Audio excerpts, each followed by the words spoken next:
Roosevelt, mestre de todos Bom os mestres dia, da área de Sérgio. eventos. Tudo bem com você? Tudo ótimo. Hoje nós estamos aqui entrevistando Roosevelt Aman. Você vai ver pela entrevista que ele ocupou todos os cargos e todas as funções no setor de eventos no Brasil e na América Latina. É o grande ícone do setor de eventos do Brasil. Roosevelt, em Oi. 1951 você viajou para São Paulo. Mas antes eu Sim. gostaria que você falasse primeiro dos seus tempos em Batatais, Lins, Franca, de sua família, da luta de seu pai imigrante para se estabelecer no Brasil.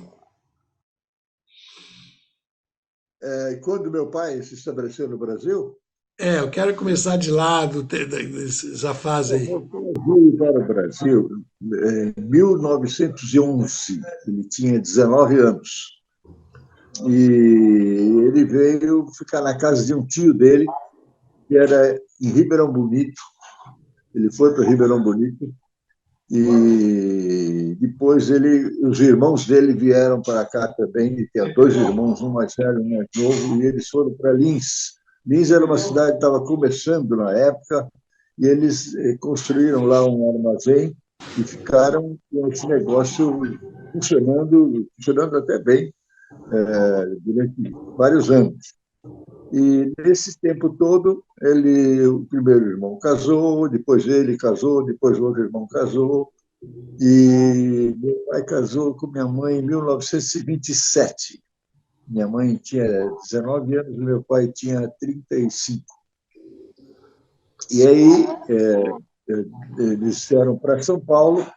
Aliás, a primeira filha, eles vieram mudar para São Paulo, e a primeira filha nasceu aqui em São Paulo. A segunda filha foi nascer em Lins. Isso eu não sei porque.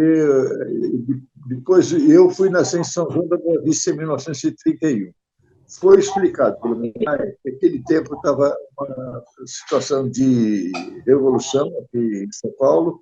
Ele estava com muito medo disso e estourou a revolução, sim, em 1932. Mas antes disso, ele levou minha mãe com as duas filhas e minha mãe grávida para São João da Boa Vista, onde morava a minha avó, mãe da minha mãe. E lá foi que eu nasci. E aí depois eu vim para São Paulo, quando acabou toda aquela confusão. Eu devia ter uns 2 anos, e morei aqui até 10 anos de idade. Em 1941, eu fui para Batatais, que meu pai foi gerenciar uma indústria de tecidos lá do Jafé, e ele levou a família para Batatais, e lá eu passei dos 11 até os 19 anos. Foi quando eu comecei a trabalhar em rádio, em 1957. Eu estava com 16 para 17 anos, É, e foi fundada na cidade uma rádio, uma emissora, e eles fizeram um concurso para locutores. Meu pai sabia que eu gostava muito de rádio, eu imitava locutores, eu fazia de conta que tinha rádio em casa. Ele que me inscreveu no concurso. Tinha 200 candidatos e eu fiquei em segundo lugar. Era para contratar 3 locutores, eu fui contratado exatamente pelo fato que eu fui muito bem no concurso. Só não fui muito bem porque eram 3 itens. Um era ler uns textos comerciais, ler umas notícias e fazer um improviso, como se alguém estivesse visitando o estúdio. Aí, no improviso, eu não me dei muito bem, mas isso não foi levado em conta porque os outros 2 itens eu me cumpri muito bem.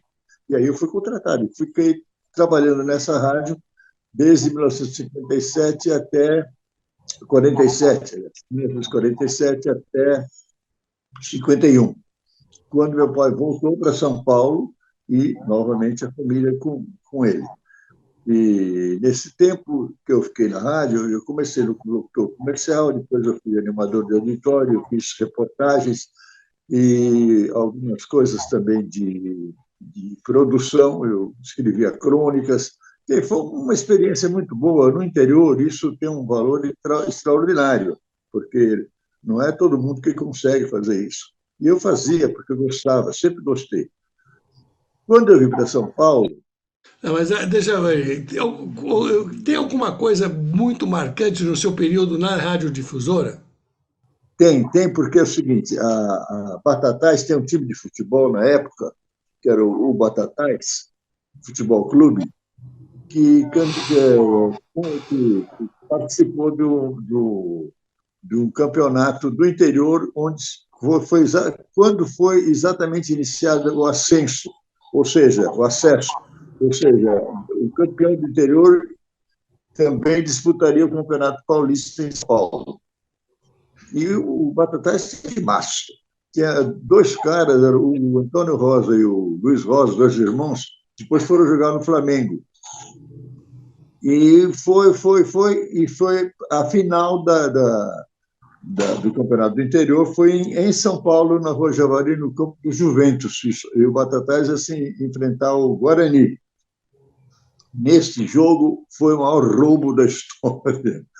O pênalti não foi marcado, e o Guarani acabou ganhando o jogo, e injustamente, na época, a cidade ficou revoltada, foi um negócio assim. E eu, como locutor, eu também participei dessa parte esportiva, e eu falava as coisas no rádio, isso era terrível, a federação não viu isso e tal, mas não adiantou nada. Aí o Batatais não veio para a primeira divisão e veio o Guarani. E tem também o drama que foi em 1950, quando o Brasil perdeu a Copa do Mundo do Uruguai, e a cidade também ficou assim pasmada. Foi uma tristeza geral, e isso tudo eu vivi em Batatais. Não sei se o que eu vou perguntar agora foi, né, você estava em Batatais ainda. O presidente Roosevelt foi inspiração do seu nome. O que aconteceu no dia que o presidente Roosevelt morreu? Você se Isso lembra? é interessante. Meu pai e minha mãe foram para Franca. Minha mãe conseguiu saber que tinha um primo dela morando em Franca. Tinha um jornal lá, o Diário de Franca, era José Chiachiri, o nome dele, e falaram por telefone. Então meu pai e minha mãe foram visitar esse primo dela e ficamos os filhos em casa. É, já era crescidinho, né? Nessa época, eu tinha 14 anos, coisa assim. E foi o dia que faleceu o Roosevelt, o presidente Roosevelt. Meus pais voltaram à tarde e minhas irmãs estavam na porta de casa. Aí minha mãe falou, cadê o Roosevelt? Eu falei, sabe que o Roosevelt morreu? Meu pai, como que é isso? O que houve? Meu Deus. Não é o Roosevelt, nosso irmão, não, é o Roosevelt presidente. Ah, meu Deus, eu fiquei debatendo as meninas pelo susto. O mesmo nome, né? E, e elas aproveitaram para fazer uma brincadeira, mas depois a brincadeira não foi boa para elas, não. Aliás, eu participei também da brincadeira, É, mas foi uma e, passagem qual, interessante. e qual foi a sua sensação de pegar o trem da Mogiana rumo a São Paulo sozinho aos 19 anos? Para mim foi uma sensação nova também, porque eu fiquei mais uns dias em Batatais, minha família veio para São Paulo, eu fiquei porque eu fazia o tiro de guerra, eu tinha que esperar o encerramento do tiro de guerra, que era no começo do ano de 1951. Meus pais vieram já em janeiro e eu vim só em fevereiro. E nesse tempo eu fiquei na casa de um amigo do meu pai e, eu fui, inclusive, o orador da turma na formatura do tiro de guerra. E aí terminou, eu peguei o trem, mas foi uma sensação assim muito interessante, porque eu nunca tinha viajado junto, também não era criança. Meu pai explicou direitinho, falou, olha, quando você chegar em São Paulo, você vai pegar um táxi e vai para casa, mas toma cuidado que esses choferes de táxi que ficam na estação, eles dão muita volta pela cidade para cobrar mais no taxímetro. Eles têm um reloginho que conta o tempo da viagem da estação até a residência. Então, você faz de conta que conhece tudo em São Paulo e para o chofer não se aproveite do fato de que você é do interior, caipira. Falei, tá bom. Quando eu cheguei na Estação da Luz, peguei um táxi. Aí o chofer começou a viagem para Vila Mariana, onde moravam meus pais. E no meio do caminho eu vi uma pessoa na rua, eu fiz, oh, como é que vai? Fiz de conta que conhecia, e o chofer falou, você conhece? Ah, conheci, você é um amigo meu aí, eu venho muito aqui a São Paulo. Tudo feito de propósito para o chofer não se aproveitar do fato de eu vir do interior. Muito bom. Já em São Paulo, uma data marcante. Como? Já em São Paulo, uma data marcante, 21 de maio de 1951. Foi o dia que eu fui na. Eu fiz alguns testes no rádio. Meu pai ajudou muito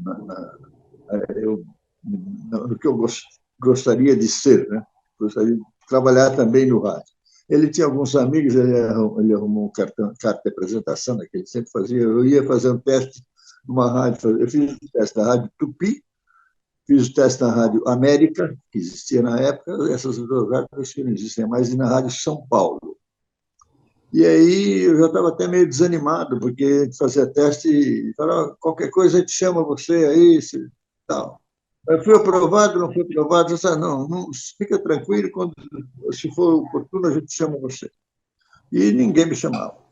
Aí ele tinha um amigo que conhecia o Talma de Oliveira, que era um produtor de programas na Rádio Record. Aí ele falou, vamos falar com o Talma. E ele bichinho, procurei o Talma, mas ele não era o locutor-chefe, a gente tinha sempre que procurar um locutor-chefe. O Talma era um produtor. Aí eu fui falar com o Talma, expliquei tudo, ele falou, olha, vamos fazer o seguinte, eu tenho um programa que é gravado durante o dia e é transmitido à meia-noite. E é gravado porque os atores não podem ficar aqui até meia-noite para o programa. Então, eu preciso de um narrador. Eu não sei se vai dar, mas você vai lá, parece que o narrador do programa não vem hoje. Eu fiquei até meio assustado, quer dizer, de repente eu já entro embora gravado, ele falou, vamos ver. E descemos aí, me apresentou aos atores, começou, e falou, bom, vamos dar uma ensaiada aí. Aí eu li o texto, falou, tá bom, vamos gravar, você vai ser o narrador. Então eu fui, sem saber que isso ia acontecer, acabei sendo o narrador desse programa que ia ser transmitido à meia-noite.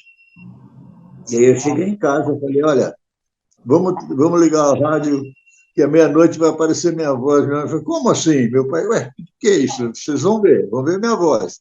Aí todo mundo ficou acordado e ouviram a minha voz na Rádio Record, nesse dia, como narrador de um programa. No dia seguinte, eu voltei para a Record e o tal falou, você está aprovado, você vai continuar sendo narrador e vamos ver se aí para frente a gente consegue fazer com que você seja contratado pela rádio para ser locutor. E foi assim que eu comecei, na Record. Depois eu fui campeão, fiquei na Record isso era 1950, eu fiquei até 1966. Fiquei 15 anos trabalhando na Record. Aí já não era só locutor, comercial, era animador, era repórter. E como é que nasceu Jorge Magalhães?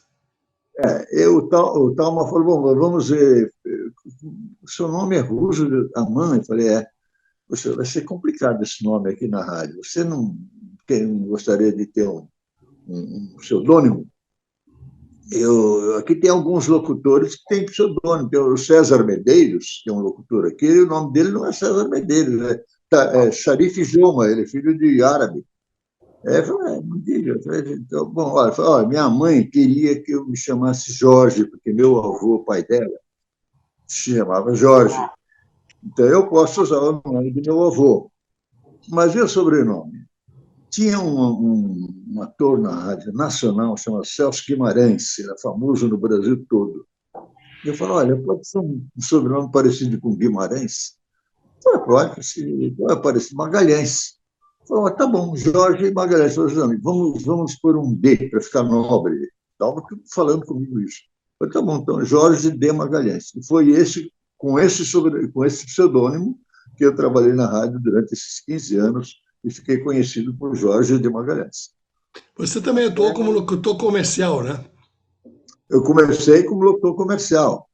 Depois fui narrador, fui animador de programas de auditório, fui repórter, fui produtor, fiz muita coisa no rádio. Vocês fizeram a primeira pesquisa eleitoral praticamente do Brasil. Como é que foi isso? Foi assim, nesse tempo eu tinha pedido para o diretor de reportagem, diretor de imprensa da rádio, que era o Vandic Freitas, um homem de um famoso aí, foi depois diretor da imprensa oficial e tudo. E eu fazia reportagem, eu fui setorista na Assembleia, e depois fui setorista no Palácio do Governo na época do Jânio Quadros. Mas antes disso, que o Jânio estava aparecendo muito e era candidato ao governo, ele e o Ademar de Barros. Então havia muita discussão, quem vai ganhar, quem não vai ganhar. Naquele tempo não se fazia é, a prévia da eleitoral. E eu sugeri, o Andico falou assim, vamos fazer uma espécie de uma prévia e vamos distribuir algumas cédulas, e eu vou ficar em alguns lugares estratégicos aqui do centro, ficar no Viaduto do Chá, na Praça da Sé, eu e a equipe distribuindo cédulas e entrevistando as pessoas, o povo. E fizemos uma prévia eleitoral durante alguns dias, depois fizemos uma amostragem. Na amostragem, deu que o Jânio ia ganhar a eleição. Ninguém acreditava. Não vai ser legal, porque o Jânio não vai ganhar, todo mundo sabe que o Ademar é muito mais conhecido, o Jânio é muito polêmico. A impressão geral é que o Jânio não ganharia a eleição, e sim o Ademar. Mas, na prévia, deu que o Jânio ganharia, sim, com uma pequena diferença de percentual. E foi exatamente com essa pequena diferença que o Jânio ganhou a eleição. Então, foi o primeiro teste que eu fiz, assim, e foi feito, que eu me lembro, e que deu exatamente certo. Quer dizer, aí, foi fantástico, né? Porque a Record acertou a previsão, aquele negócio todo. E foi ideia minha, na verdade. É verdade que você gravou escondido uma reunião do PTB? O que aconteceu? Aí é o seguinte, aí depois que o Jânio foi eleito, ele era governador, o vice-governador dele era o Porfírio da Paz. O Porfírio da Paz, inclusive, foi ele que é autor do hino do São Paulo. Ele foi diretor, foi presidente de São Paulo. E o Porfírio da Paz se desentendeu com o Jânio, a coisa não estava bem, estava estremecida entre os dois. E ele era, do Porfírio da Paz era do PTB. E foi feita uma reunião do PTB, do Porfírio, com o pessoal da diretoria do PTB, onde o Porfírio ia manifestar o seu rompimento com o Jânio. Mas essa ideia de rompimento, eles não tinham rompido ainda. E eu era repórter nessa época, também fazia reportagem externa. E eu tinha na reportagem externa que tinha uma perua com todo o equipamento de transmissão, microfone, aquele microfone grande, microfone de pilha, né, mas era enorme. E eu cheguei um pouco antes da reunião e pus o microfone escondido numa prateleira atrás de uma fotografia. E eu gravei toda a reunião, onde o Jânio falou o diabo, o Porfírio falou o diabo. Bom, no fim, quando terminou a reunião, eu entrei novamente na sala, vi que ninguém percebeu que tinha um microfone lá, que estava escondido, peguei o microfone, passa a transmissão para a sede onde foi gravada a reunião.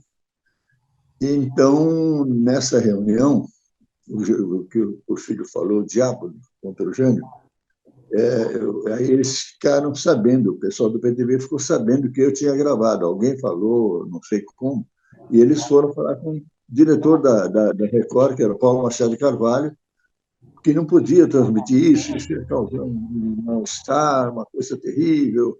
E o Paulo falou, me chamou, como é que é essa história? Eu falei, não, gravei tudo. Eu falei assim, mas o pessoal do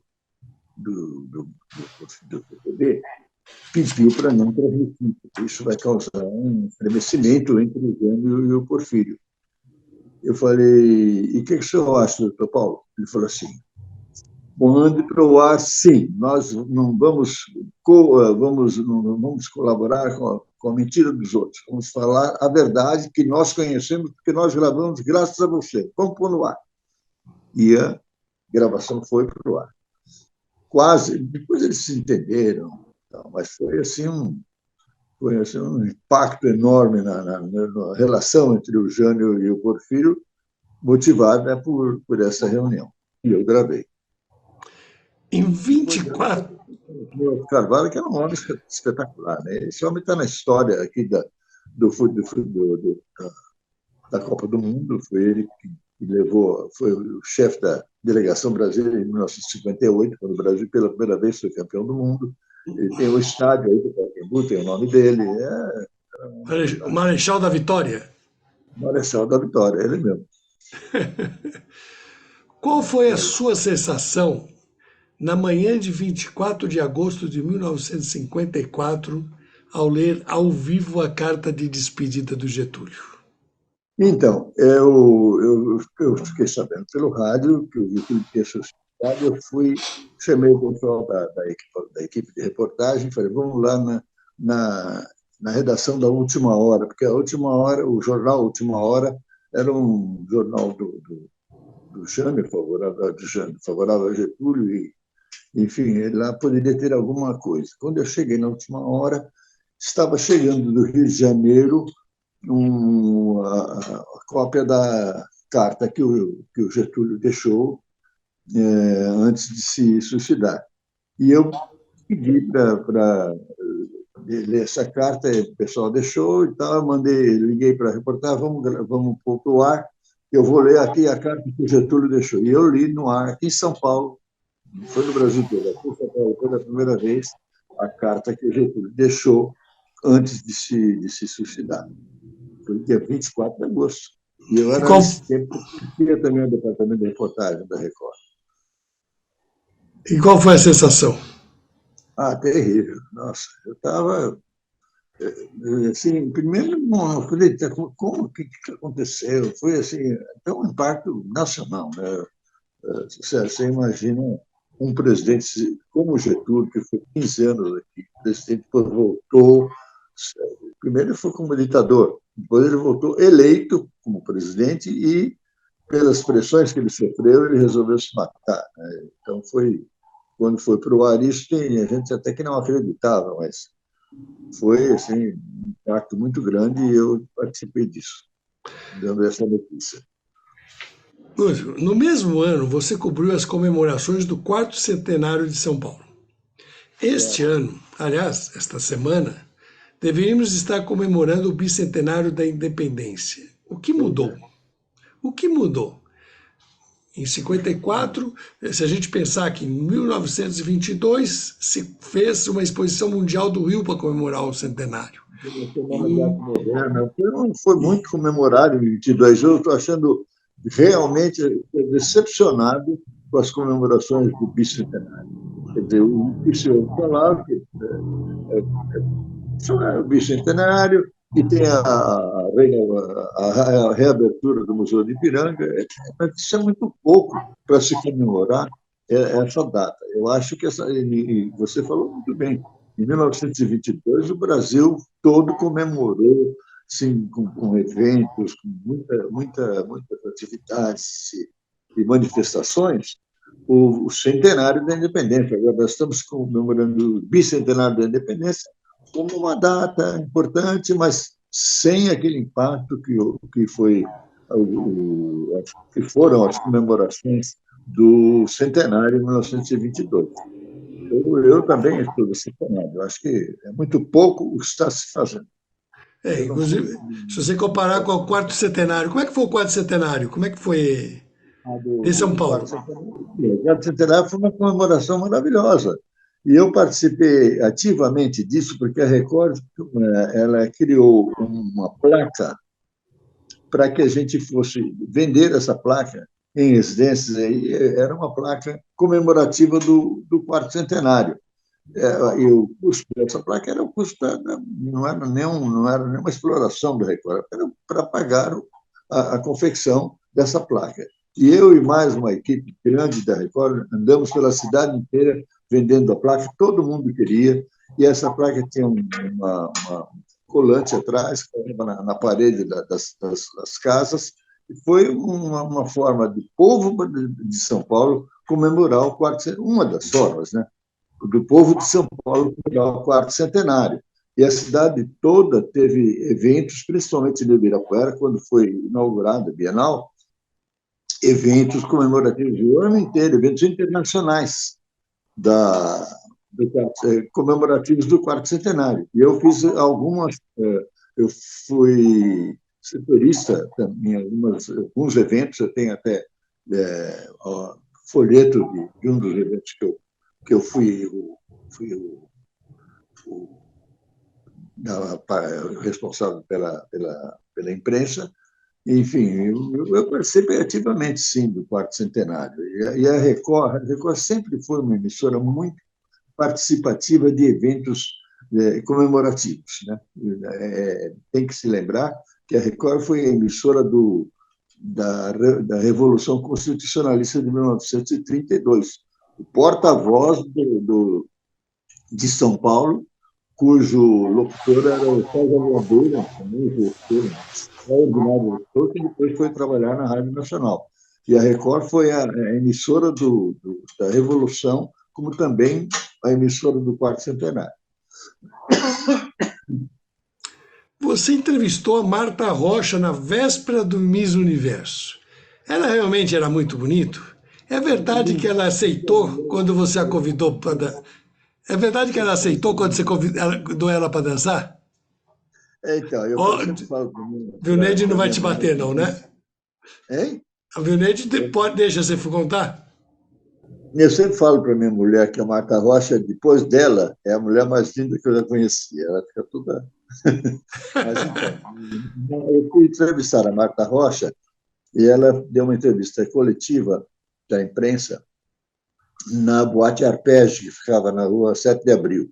E eu fui como repórter da Record, e outros repórteres estavam lá presentes, e entrevistei, conversei bastante com ela, era a sensação dela em ser Miss Brasil, que ela ia concorrer a Miss Universo, essa coisa toda. E depois tinha uma bandinha lá tocando piano e violino, tocando algumas músicas. E eu cheguei para a Marta e falei: eu gostaria de dançar com você, você dançaria comigo? Ela levantou para dançar e vieram os assessores e falaram: não faça isso. Se você for dançar com ela, todo mundo vai querer dançar, é muito chato, não é. Deixa isso aí quieto, agradeça e tudo, e fala que é brincadeira, e acabei não dançando com a Marta Rocha. Não gostei muito da ideia, mas ela No é uma ano mulher seguinte, muito linda, viu? no ano seguinte, você passou no vestibular para a Faculdade de Direito.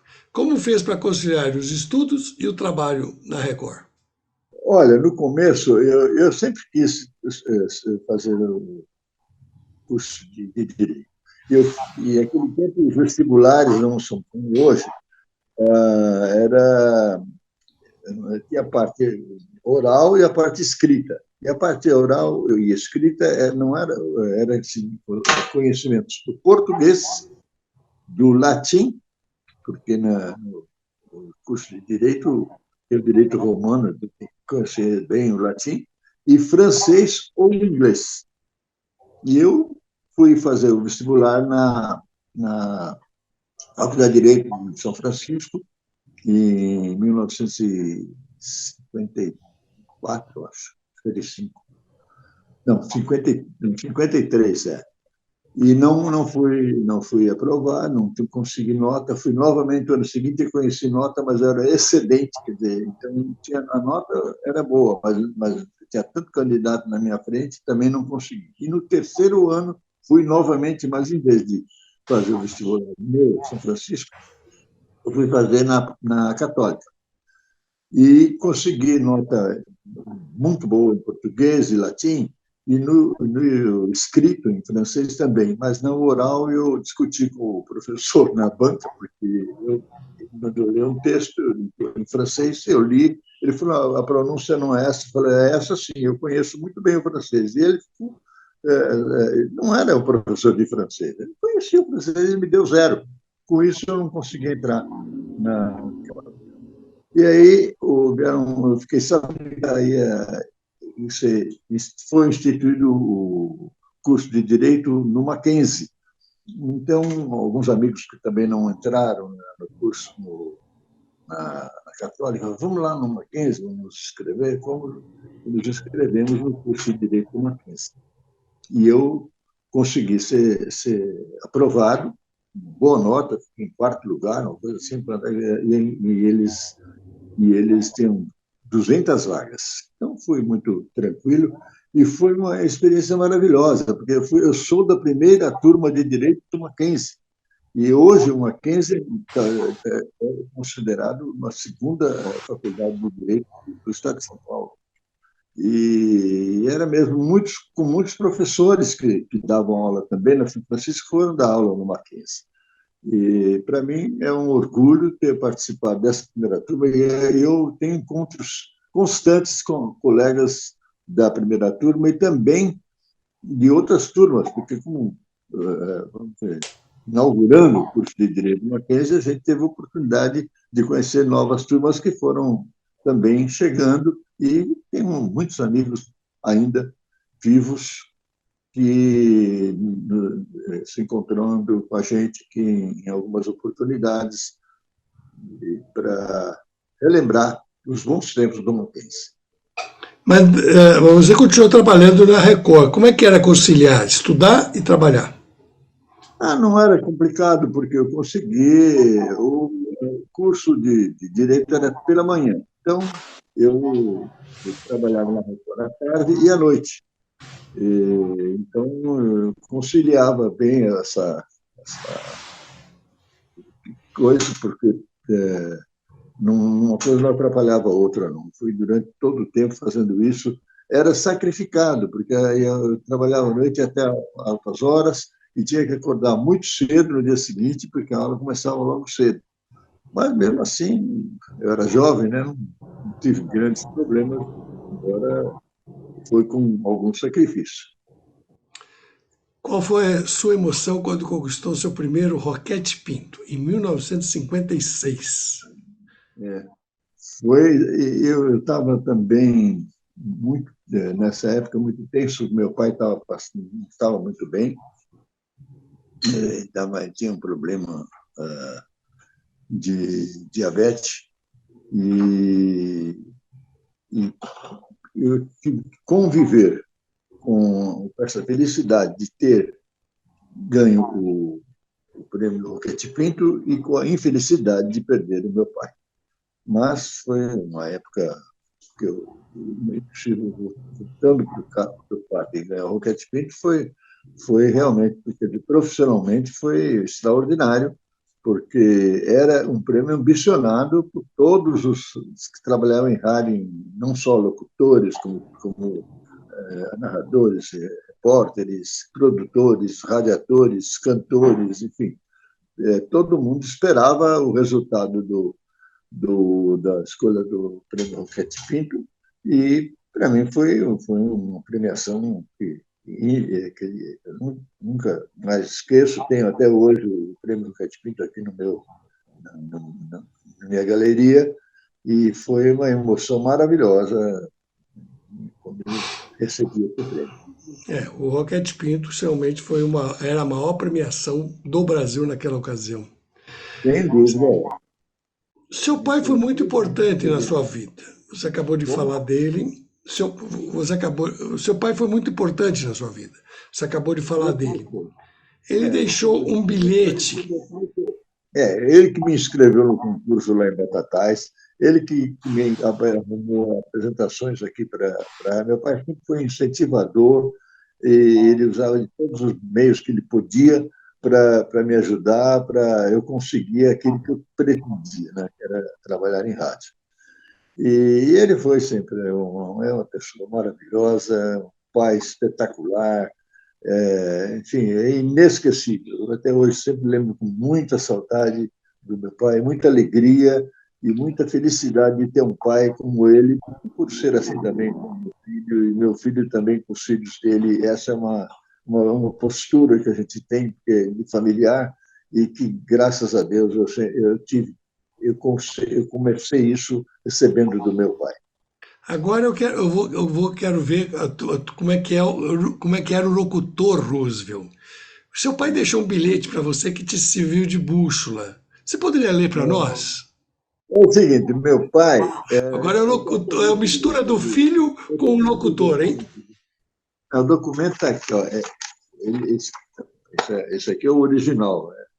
Ele escreveu numa folha de papel, a lápis, esse documento. Eu tenho aqui, isso aqui, xerocado também, que é assim, como, o entendimento dele, que é um entendimento, para mim, perfeito, como o homem deve se portar diante da mulher que escolheu para companheira, para esposa.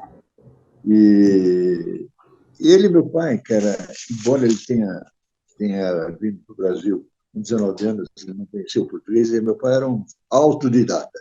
Ele estudou português a fundo. Ele tinha excelente redação em português e falava perfeitamente português. Ele não tinha sotaque nenhum árabe, embora ele fosse libanês, e a maioria dos árabes que vinham para cá conservavam esse sotaque árabe, mas ele não, ele falava português como se ninguém diria que ele era árabe, ou que não nasceu no Brasil, mas ele falava um português perfeito e escrevia um português perfeito. Quer que eu leia isso aqui? Não? Quero. Assim, deve assim, deve assumir perante ela, a esposa, né, uma atitude sempre inflexível e varonil, infundindo uma personalidade forjada em qualidades inconfundíveis de caráter masculino.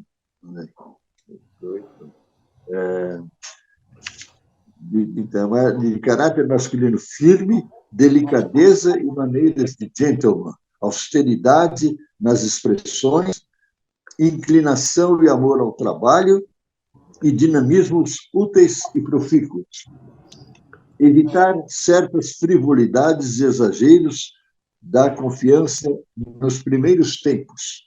Sorrir com lealdade e quando há motivos para isso. Nunca mostrar fraqueza ou paixão. Infundir sempre confiança no que fazes, no que prometes e no que dizes. E, sobretudo, agir sempre com sinceridade. E fazer com que ser admirado moral e fisicamente. São os alicerces de um amor indestrutível. Ele ainda assinou.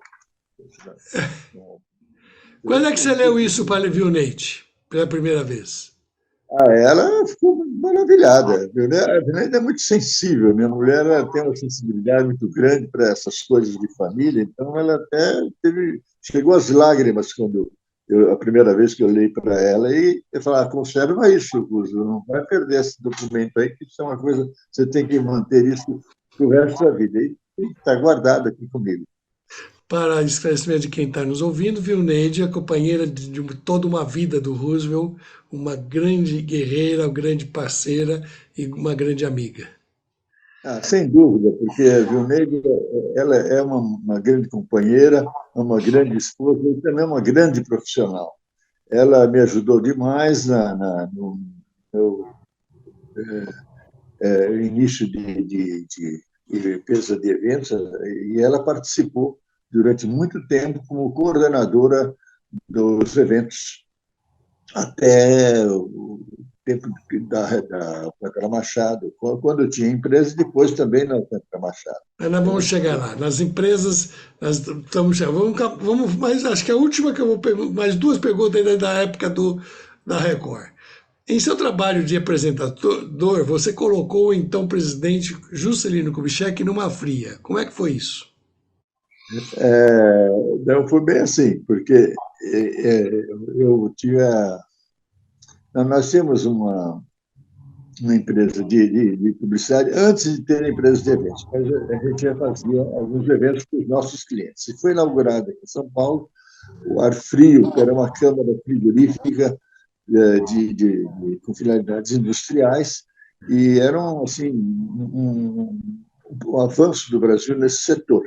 E para a inauguração da Frio, foram convidados o presidente da República, o governador do estado e o prefeito.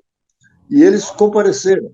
E eu fiz o cerimonial, já começando a fazer o cerimonial em eventos, como eu fiz durante muitos anos.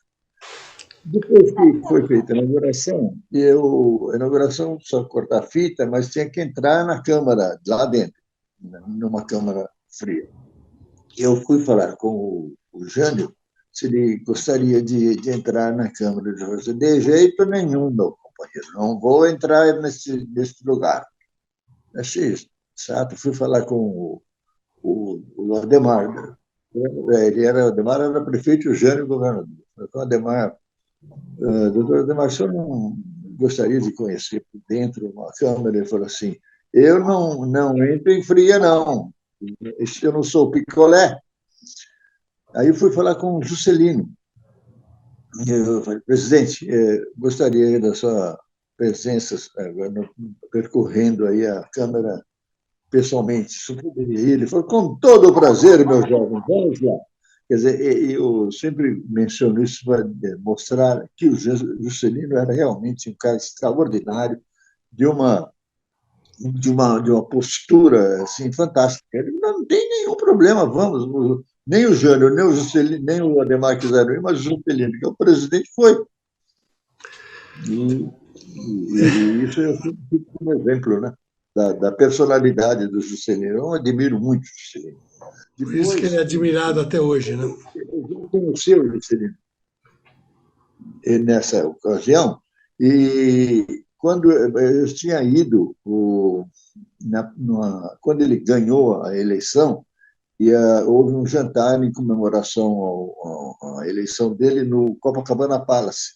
E eu fui fazer uma reportagem dessa comemoração no Rio de Janeiro. Conversei, ele me lembrou de mim, me chamou pelo nome nesse dia. Tinha isso também, ele tinha uma memória gigantesca. Ele falou: você não é o Jorge? Eu falei: sou sim, presidente. Você esteve na minha posse? Estive sim. Esse era o Juscelino. Muito bom. Você também teve a oportunidade de conviver com muitos artistas quando comandou o História das Malocas, um programa recorde de audiência. Bom, primeiro me fala um pouco dessa história das malocas, desse recorde de audiência, e que artistas você diria que sobressaíam? Bom, nesse programa das malocas, eu até tenho que falar o que está acontecendo. Tem um grupo aqui de jovens, para mim jovens, que formaram uma banda chamada João Rubinato. O Rubinato era o nome de nascimento do Adoniran Barbosa. E eles estão renascendo muita coisa da época até o Tomás, que é o diretor desse grupo, ele foi pesquisar músicas desconhecidas do Adoniran e editou um livro com músicas que não foram divulgadas do Adoniran antes dele ser famoso. Mas a história dos famosos, além de o Adoniran ser um compositor que é símbolo, eu sempre digo, cada estado, pelo menos os mais próximos a São Paulo, tem o compositor assim a ser lembrado. Como o Rio de Janeiro tem o Noel Rosa, o Rio Grande do Sul tem o Lupicínio Rodrigues, o Minas Gerais tem o Ari Barroso, a Bahia tem o Dorival Caymmi, São Paulo tem o Donira Barbosa. E ele era o astro de um programa escrito pelo Oswaldo Molles, que é um dos maiores produtores de rádio da época, chamado História das Malocas, baseado numa música do Adoniran, que era o Sabrosa Maloca, e o Adoniran, ele era o protagonista desse programa, eram aventuras assim bem humorísticas, que o Adoniran personalizava como charutinho. E eu era o narrador desse programa. Esse programa foi, assim, durante muitos anos, recorde de audiência. Era sextas-feiras, às 9 horas da noite. Esse programa era transmitido pela Record. E depois que terminava, esse programa era transmitido em auditório. Então, o auditório ficava lotado e a rua Pintiro Bocaiúva, onde era, na época, o estúdio da Record, ficava intransitável, porque todo mundo vinha para conhecer os atores do programa, e eu, como narrador, também tive essa satisfação de ser muito lembrado. Pelo menos uns 5, 6 anos fui narrador desse programa. Depois eu passei para outras atividades na rádio. Mas foi um programa fantástico. Era um recorde. Hoje, quando você fala em recorde de audiência de programas de televisão, naquele tempo ainda a televisão estava começando, o rádio ainda tinha a força que hoje tem a televisão, e era um programa assim de um recorde de audiência fantástico. Todo mundo ouvia o programa e os que podiam ir lá na rádio assistir o programa também. Como nasceu, como nasceu a Better... Como? Como nasceu a Better Propaganda, sua primeira iniciativa na área do marketing? Então, quando aconteceu a fundação da Better Propaganda foi em função da herança do Marcílio, meu irmão, que era diretor do Centro de Publicidade, com o Milton Bresser, que saiu do setor, foi morar em Campinas, e meu irmão me convidou para sócio dele, para acompanhar, ele precisava de mim, pelo conhecimento que eu tinha.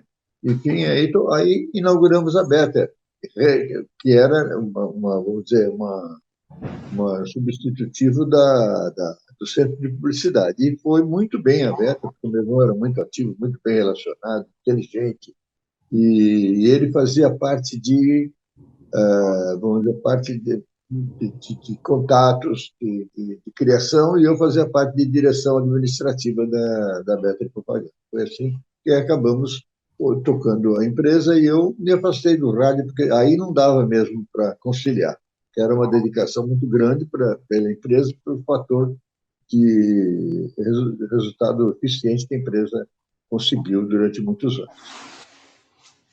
Em 1966, 56 anos atrás, você enveredou para o setor de organização de eventos. Como é que foi isso?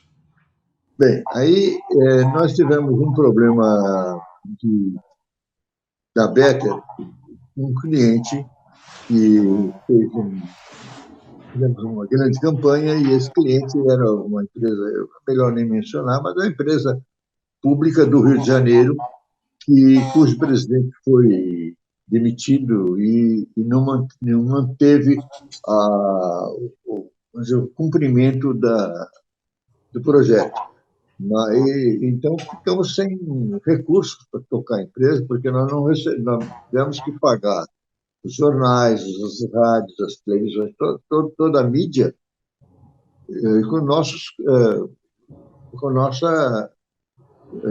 sem receber do cliente, né?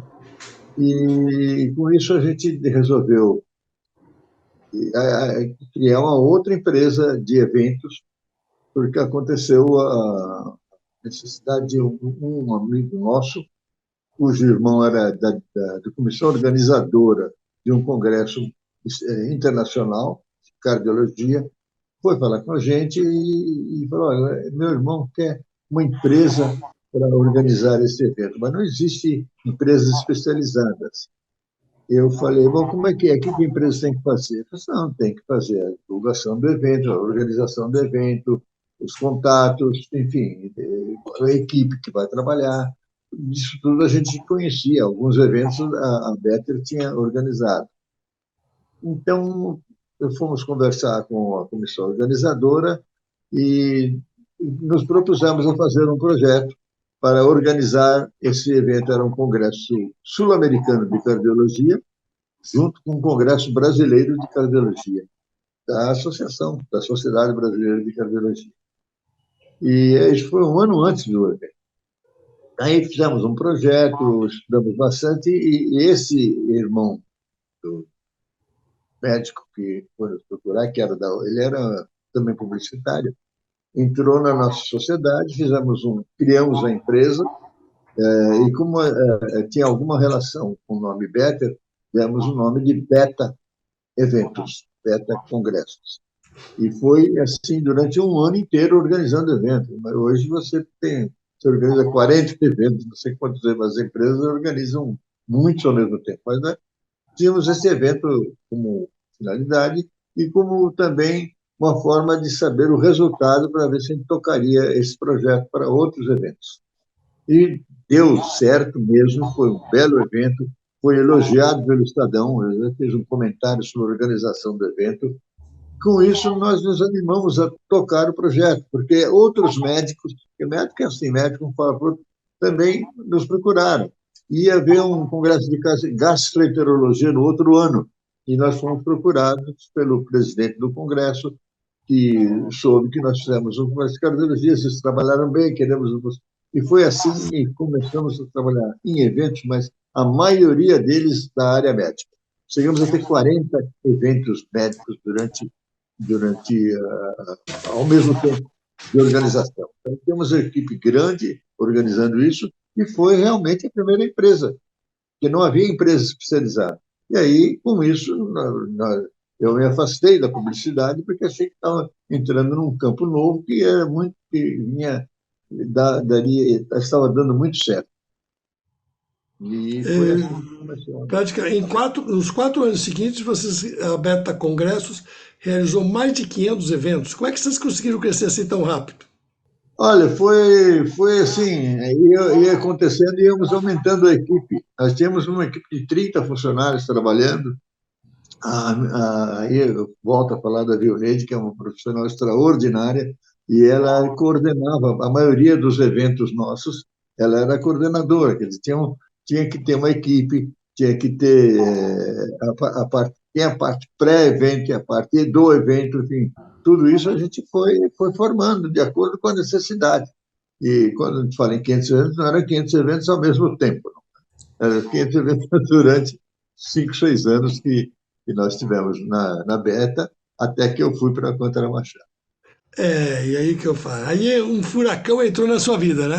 Chamava-se Caio de Alcântara Machado. Como é que foi isso?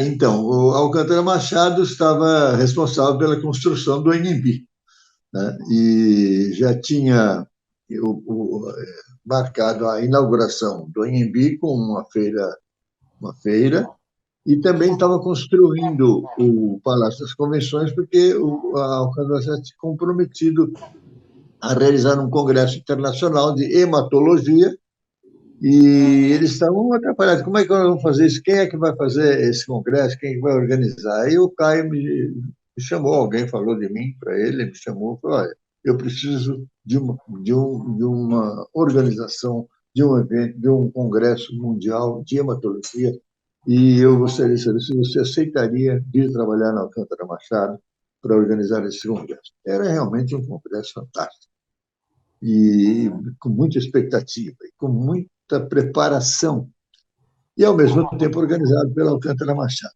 Para mim foi um desafio, porque o Caio falou assim, além do congresso em si, nós temos que ter o espaço do congresso, que é o Palácio das Convenções, nós nem sabemos como que deve ser um local para o evento. Tudo isso você pode me ajudar. Fernando, tudo bem, para mim foi um desafio, porque aí já entrei numa área que não era só de organizar congressos, também tem espaço para eventos que não existia no Brasil, não tinha nenhum lugar apropriado para a gente fazer eventos ou na cidade universitária, num auditório de uma escola, enfim, não, e aí não, era um local para congressos. E a inauguração do Palácio das Convenções foi com esse congresso de hematologia, que eu organizei, ao mesmo tempo também organizando a estrutura para realizar o congresso, que era o Palácio das Convenções. Para você poder fazer esse trabalho, inclusive entender melhor como deveria ser o Palácio das Convenções, também conhecido como Pudim, né? Né? Você foi a Miami, Madrid e Eu fui a Berlim. Miami, eu fui a Madrid, fui Paris e Berlim. Berlim também estava preparando já um espaço para eventos. Estava havendo essa conscientização da necessidade de ter espaços apropriados para eventos, com a finalidade de realização de eventos, e São Paulo não ficava muito atrás. Mas também era bom que a gente visse a experiência dos outros países. Com isso, muita coisa eu vi que me ajudou a montar, vamos dizer, a estrutura necessária para o congresso e para um local especializado em congresso.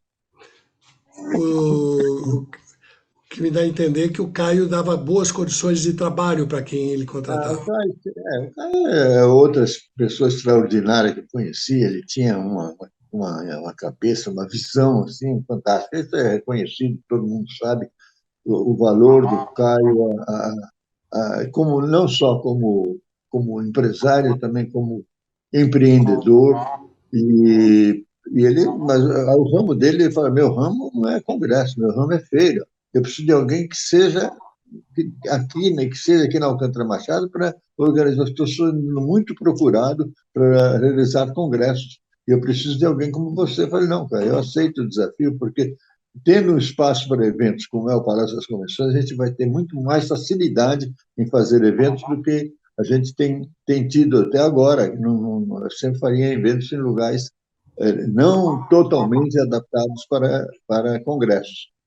E com isso eu fui trabalhar na Alcântara Machado, que foi também uma época inesquecível para mim, e o relacionamento com o Caio sempre foi extraordinário. O Caio era um homem de uma visão, de um temperamento assim, profissional, de coisa assim, inigualável, e todo mundo reconhece isso. E ele sempre teve muita consideração comigo, eu acho que isso devo a ele, porque ele, eu sempre fui muito leal, muito correto, muito, vamos dizer, empenhado no meu trabalho. E eu acho que isso valeu muito para mim durante todo o tempo em que eu estive na Alcântara Machado, foram 15 anos. Mas durante todo esse período, você ficava, no total você ficou quase 20 anos lá no Palácio das Convenções. E nesse período você já começou a ativar a MAN Congresso, certo? Porque aí era uma questão, aí o Rafael fez, achou que era importante que cada diretor tivesse a sua empresa. Então, o diretor do Salão do Automóvel, diretor da ODE, diretor da FENIT, eles são colegas nossos, eles criaram sua própria empresa, porque isso também resultaria numa economia muito grande, porque é uma realização de cada um. E no caso do Congresso, o Caio falou: você cria uma empresa, você vai ser nosso sócio, uma parte do que você receber vai para o canto, outra passa para você. Eu aceitei a ideia, foi começou a RMAN em 1982. Mas a RMAN era assim como parceira. A gente sempre assinava os eventos, um evento Alcântara Machado organizado pela RMAN Evento. Assim. Depois, mais na frente, ficou mais fácil continuar a Everman isoladamente. O cara falou: não, vocês podem ficar trabalhando com a gente, mas com a sua própria empresa, e dentro sempre a gente sempre vai encaminhar os eventos de congressos para vocês. Foi assim, e aos poucos a Everman tornou-se, vamos dizer, exclusivamente uma empresa para eventos. Quais os eventos e clientes mais marcantes nesse período, nessa trajetória da Reaman? Clientes. Clientes e eventos. Me fala de alguns clientes e de alguns eventos que foram marcantes nessa trajetória agora Olha, da Reaman. na verdade, o início como eu falei, a minha atividade era muito mais ligada na área médica, mas depois nós achamos que era importante a gente ter eventos em todas as áreas. E muitos eventos eram simultâneos com feiras, porque as feiras também valorizavam as feiras ter um congresso, uma reunião, ou qualquer tipo de evento paralelo. Então, a gente tinha não só os eventos normais da Raman, como também eventos conjuntos com a Alcântara Machado. Então, nós não ficamos presos só na área médica, e com isso você amplia muito mais também seu campo de ação e de conhecimento, fazendo eventos para tinha eventos da área de direito, da área de engenharia, da área de administração, enfim, todas as áreas Qual é o empresariais. evento que mais que você lembra mais? O evento, É, né, talvez seja mesmo esse evento de hematologia que nós inauguramos. O foi meu marcante. foi mais marcante. Bom, você sempre teve uma atuação muito grande nas atividades associativas. Foi presidente da BEOC, vice-presidente do CIDPROM, presidente da COCAL. Por que essa atividade associativa se tornou tão importante para você? Isso daí sem dúvida, porque eu entendia que nós deveríamos ter a nossa atividade profissional reconhecida como uma atividade válida e empenhados em que fosse respeitada também, né? Reconhecida. Antes da fundação da BEOC, o pessoal veio pedir para eu participar das reuniões prévias para a fundação de uma entidade. Entidade somente dirigida para a área de eventos, de congressos. E eu fui falar com o Caio, falei, o pessoal está me procurando e talvez eles queiram que eu participe da diretoria. Uns até falaram que eu poderia ser até presidente da entidade. Eu não sei, eu quero vocês saber qual a sua ideia a respeito. Falei, olha, Lúcio, deixa eles tocarem a entidade. A Alcântara não vai entrar numa entidade sem saber se ela é realmente uma entidade cuja finalidade vai ser reconhecida e que vai ser, vamos dizer, respeitada. Então, eu não fui nesse início da BO, que eu não participei, mas foi pouco tempo, porque depois que a BO começou vamos se representar mais na área de eventos, voltaram a carga comigo para eu participar, e aí eu fui e entrei na BEOC, e logo no primeiro ano já me elegeram presidente da BEOC aqui em São Paulo. Quer dizer, não foi exatamente na inauguração, mas foi no comecinho da BEOC que eu comecei a participar, e depois foi em frente, né? Porque a BEOC foi crescendo, a atividade foi crescendo, não só a nível de São Paulo e Rio, como de todo o Brasil. Então, nós tínhamos assim, a BEOC São Paulo, que eu fui presidente, e a BEOC Nacional, que eu fui presidente também. O que marcou sua gestão à frente da BEOC? Olha, na verdade, a gente tinha muita preocupação em que o setor fosse assim, reconhecido e respeitado, né? A BEOC, que ela teve assim, a possibilidade de crescer como entidade, foi muito. Aos poucos foi crescendo e foi chegando a essa finalidade, né? Não tem assim algum evento em si que a gente possa classificar como fundamental para o crescimento da BEL, que ela foi crescendo naturalmente pela importância do setor. Em 1998, você assumiu a presidência da COCAL. Foi um período difícil. Na Assembleia realizada em Cuba para definir o local do próximo congresso, você passou por uma saia justa. Você se lembra do que aconteceu lá? Lá em Cuba, É, era para ser o próximo congresso, eu sugeri que fosse no Brasil, não é isso? mas a Costa Rica a Costa Rica estava eleita, né? Lembra disso? Sim. E você era o presidente na época. Eu era E o presidente Brasil estava com uma da delegação, né? Costa Rica, deixa eu ver o que aconteceu, que você esteve lá, né, Sérgio? Na Costa Estava. Rica. Eu me lembro muito bem o que aconteceu lá. Teve um problema com o Moreira no, na alfândega, na entrada. Ele não deixaram ele entrar, não. E eu fui falar com a cônsul, com a embaixadora brasileira em Costa Rica para ela saber quem era essas pessoas, eram importantes e tal, e ela conseguiu fazer com que ele entrasse na Costa Rica. E lá nós fizemos o congresso, foi muito bom, e eu tive a oportunidade já de sugerir os eventos seguintes.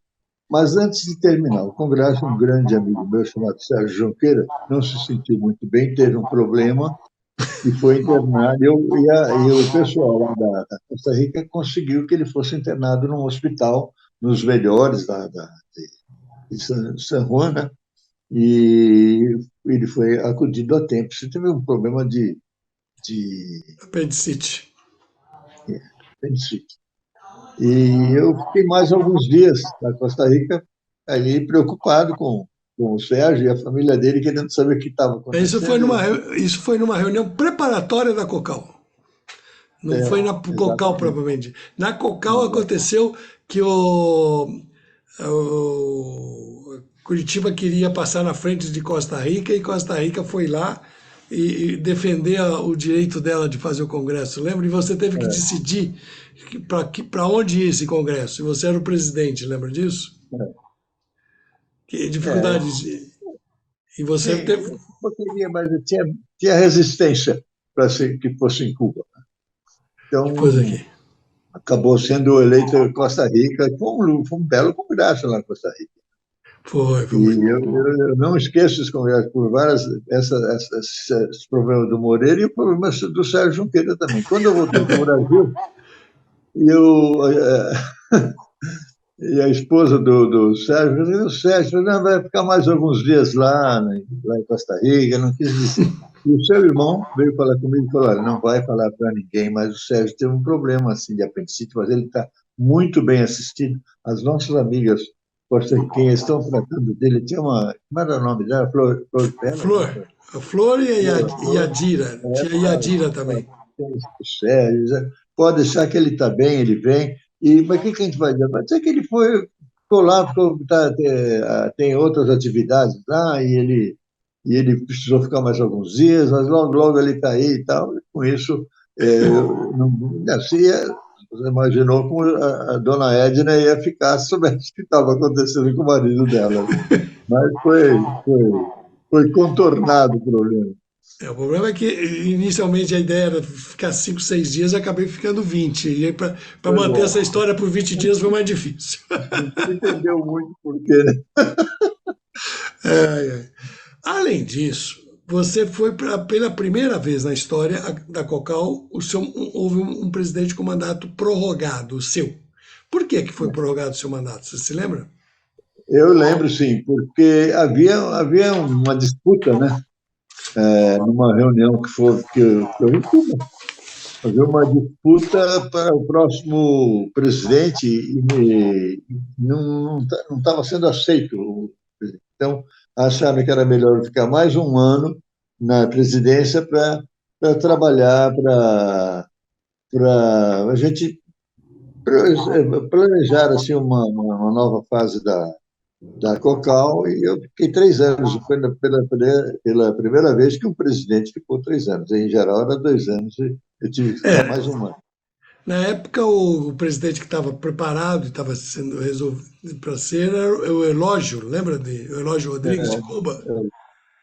Grande figura, Lógico, né? é um homem maravilhoso também, porque ele foi meu vice-presidente e eu disputei com ele a presidência quando o evento foi no Equador, e ele ia ser eleito novo presidente.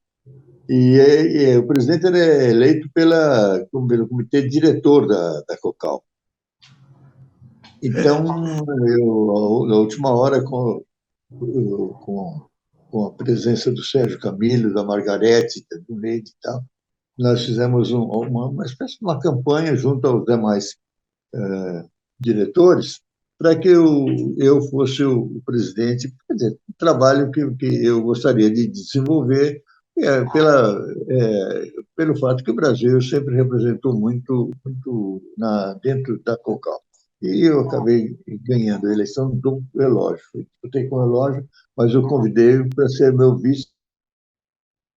Roosevelt, como presidente da COCAL, você realizou o Congresso da COCAL no Brasil, em Curitiba. Foi uma grande vitória para você. Como foi isso? Não, foi, na verdade, sempre a nível nacional você tem às vezes tem contestação, mas eu achava que Curitiba era o lugar ideal para fazer o Congresso, não só pela representatividade que a própria BEOC tem lá em Curitiba e tinha, e isso foi provado na realização do evento. Foi o evento com o maior número de participantes até então.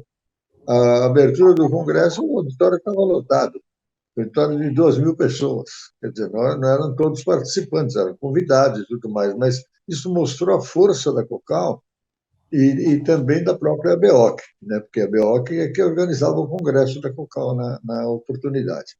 E o congresso transcorreu de uma forma muito tranquila, muito boa, muito proveitosa. O congresso foi um belo congresso, sem dúvida foi.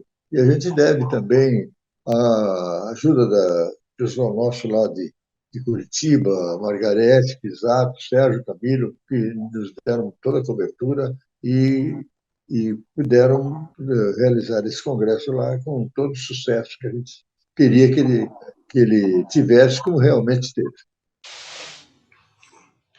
Durante 40 anos, você foi professor na Faculdade de Comunicações e Marketing da FAAP. Com tantas ocupações, qual a importância de se dedicar ao magistério? Bom, essa daí foi assim, meio que de repente. Eu já estava na Alcântara Machado e o Marcos Teles era coordenador de projeto de setor de relações públicas da FAAP, que é a comunidade, Faculdade de Comunicação. Mas ele falou: olha, Russo, eu gostaria que você fosse dar umas aulas lá sobre eventos, que é uma matéria que não consta do currículo da curso de Relações Públicas, mas hoje está crescendo muito e você é o cara mais indicado para isso. Eu falei, mas eu nunca dei aula, né? Embora eu tenha facilidade assim, de comunicação, por ter trabalhado em rádio muitos anos. Falei, faça um programa um programa da matéria e que eu vou levar lá para a direção para eles apreciarem. Eu fiz um programa com tudo que um evento tem que ter, desde o início, desde a conquista do evento, desde a escolha do local, enfim, o que é um evento para ser realizado como matéria do curso de Relações Públicas. Eles aprovaram, então, com certeza, a primeira matéria, disciplina de eventos em curso de Relações Públicas que foi criada foi exatamente na FAAP, na Faculdade de Comunicação da FAAP, e no curso de Relações Públicas, que é um dos cursos da Faculdade de Comunicação. E eu, durante muitos anos, fiquei com essa matéria, ia melhorando cada ano que pudesse, ia atualizando, levando exemplo, levei sempre muita matéria para exibir para os alunos e convidei muitas vezes alunos para participarem de eventos, a visitarem local para eventos. Quer dizer, foi uma matéria muito dizer, produtiva, não só como ensino, como também como prática. E foi durante 40 anos que eu fiquei na FAP. Já tendo conquistado 2 Roquete Pintos, porque nós falamos de uma, você ganhou 2, qual a sensação quando você ganhou o Grand Prix do Prêmio Caio? Essa é uma das maiores sensações, e você sabe disso. Esse Grand Prix do Prêmio Caio era, vamos dizer, no setor de eventos, o mais ambicionado e sempre foi. E naquela época ainda era um por ano, quer dizer, uma personalidade do setor de eventos por ano, desculpe, que era eleita como vamos dizer, o homem do ano, ou a personalidade do ano. E eu tive a felicidade de ser escolhido em 2003, né? O local da premiação, que foi Florianópolis, foi também um local muito consagrado como espaço para eventos, como o próprio evento da ABOC lá, com a presença do governador, do prefeito, enfim, foi uma emoção muito grande. E para mim foi também. Imagina se eu não tenho guardado com o maior carinho aqui na minha casa o prêmio que eu recebi. Foi inclusive naquele ano o Prêmio Caio inaugurou aquele espaço onde estava sendo realizado. Verdade, lá do Costão do Santinho, né? Isso, Costão. Você também foi um dos fundadores da Academia Brasileira de Eventos e Turismo e foi seu segundo presidente. O que te levou a participar da criação da academia e qual a sua importância? Bom, eu participava antes da criação do, Da academia? da academia. Eu tinha a ideia de que era necessária uma entidade específica para escolher os premiados do ano, o Oscar do evento. Exatamente com base de que o Oscar americano é eleito pela Academia de Hollywood, como também o Prêmio Nobel, ou Nobel, como alguns dizem, é eleito pela Academia Sueca. Então, nós achava que era importante criar uma academia brasileira para a escolha do melhor do ano. E essa minha ideia foi manifestada nas reuniões, porque eu era um dos jurados aí do prêmio CAI. E foi exatamente que você, Sérgio, que tomou a iniciativa de incentivar a criação da academia, e fomos eu, você e o Armando que criamos, naturalmente, a ideia mesmo, quem deu o grande impulso, sem dúvida, fazer elogio assim ao público é meio, parece puxa-saquismo, mas não, é verdade. É pura verdade. Se não fosse você ter peito para fazer isso, para criar a academia, e nós demos o apoio, evidentemente, a gente não teria a academia, né? Não nasceria a academia. Um nasceu muito forte, já nasceu já feita, né? Vou dizer, já com alguns acadêmicos eleitos. Isso foi muito rápido. Lógico que nós não preenchemos os 40 cargos, os 40 participantes, mas logo de início já tínhamos pelo menos os principais do Eram Brasil. 15, nasceu com 15 e os 40 foram completados quando ela completou 10 anos. Exato. Quer dizer, não foi uma coisa precipitada, mas pelo menos já tinha que ter um número básico que eram esses primeiros 15, né? E Mas os primeiros 15 foi e a academia, foram. você vê, a academia ainda hoje ela cresce cada vez mais, é reconhecida, é, é gente de grande peso que participa da academia e que apoia a academia e que apoia a finalidade da academia, e nós termos uma academia, acho que é uma conquista inquestionável. E Rússio, eu posso, aí posso dizer que você tem um grande mérito nisso, se não vou dizer total mérito. mas sem você não teria nascido. Você e o Armando, mas você foi de grande importância naquele momento. Rússio, E a academia já vai fazer 20 anos, né? daqui a pouco, ainda falta um pouquinho. Estamos com 17, eu acho. Ela é de 2006, então nós Logo, estamos. logo está fazendo 20 anos. Mais Sim, uns vamos. 2, 3 anos. Muito bom. Eu agradeço muito a tua entrevista. Queria saber mais alguma coisa que você gostaria de dizer, Rússio? Não, sério, para mim foi uma oportunidade que você deu para eu poder falar um pouquinho sobre a minha atividade profissional, a minha vida, né? Não só na área de eventos, que eu considero talvez a área principal e até hoje ainda que mais me marcou, como também outras realizações que eu tive a oportunidade de participar e de viver. Eu hoje estou com 91 anos de idade e eu me lembro, meu pai, falando do meu pai e falando do meu avô, pai do meu pai, que eu tenho um quadro dele aqui em casa, meu avô Abdala, e do meu pai, os dois morreram com a mesma idade, 64 anos. Por coincidência, meu avô faleceu com 64 anos e meu pai com 64 anos. Quando eu completei 64 anos, eu falei, será que eu vou morrer também? Não vou conseguir. Não, talvez eu viva mais alguns anos. E não é que eu cheguei aos 91, e graças a Deus estou bem, e espero viver mais alguns anos, porque eu tenho bons amigos, boas companhias, tenho uma família maravilhosa, enfim, eu tenho tudo o que um homem pode desejar. E também, graças a Deus, saúde. E isso, sem isso não tem graça nenhuma.